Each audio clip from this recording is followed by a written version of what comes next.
Hello. तर आज 10 वाजून गेले होते तरी बबड्या काय उठायचं नावच घेत नव्हता. आणि मला आज या सगळ्या बरण्या आणि डबे वगैरे पण घासायचे होते, कारण किराणा आणला होता आणि बऱ्याच दिवसापासून मला घराची साफसफाई करायची होती, पण आज म्हटलं करूनच टाकावं. मग काय काढला ट्रायपॉड आणि मोबाईल वगैरे जॉईन करून घेतला आणि लगेचच साफसफाईला लागले. आणि माझा बबड्या असा मध्ये मध्ये करत होता की सांगूच नका. आणि मला बबड्याने अजिबात त्रास दिला नाही, मलाच कामं वगैरे करू लागत होता. आणि पटकन मग मी आवरायला घेतलं, छान असं सगळं झाडून वगैरे घेतलं आणि डब्यातला सगळा किराणा वगैरे पण काढून घेतला. आणि खाली एवढं खराब झालं होतं, असं घासणीने घासून काढलं आणि पुसून वगैरे छान घेतलं. त्यानंतर छान असे डबे वगैरे घासून घेतले. त्यानंतर बरण्या रिकाम्या केल्या आणि बरण्या पण घासून घेतल्या, कारण मला आता गावाकडं पण जायचं आहे.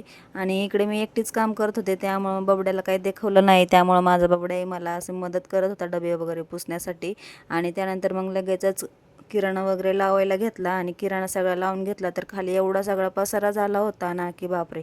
तर भाऊजी आले होते दुपारीच घरी, कारण तिकडे बांधकामावरती माणसं येणार होते.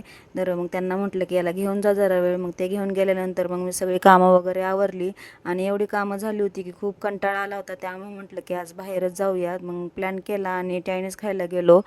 तर तिथं पण बबड्या सगळ्यात आधी बबड्यानेच खायला सुरुवात केली. बबड्याला चॉप्सी खूप जास्त आवडती. तर मग सगळ्यांनी छान असं जेवण वगैरे केलं. एवढं सगळं मागवलं होतं, पण काही एवढं सरलंच नाही. बाकी सगळं असं पार्सल वगैरे घ्यावं लागलं घरी येताना. आणि बबड्याला तर नमुदाच्या ताटातलंच खायचं होतं. त्याच्यासमोर एवढं मोठं ताट होतं तरी त्यांच्याच ताटातला तो खात होता. आणि त्यानंतर मग जेवण वगैरे झालं आणि बाहेर आलो तर बबड्याला हा मोर खूप जास्त आवडला होता. त्यानंतर घरी यायला निघालो तर कुणाल दादा म्हटले की आईस्क्रीम चारतो, त्यामुळं मग कारखान्यावर येऊन छान अशी आईस्क्रीम खाल्ली. आणि असा होता आजचा दिवस. बाय.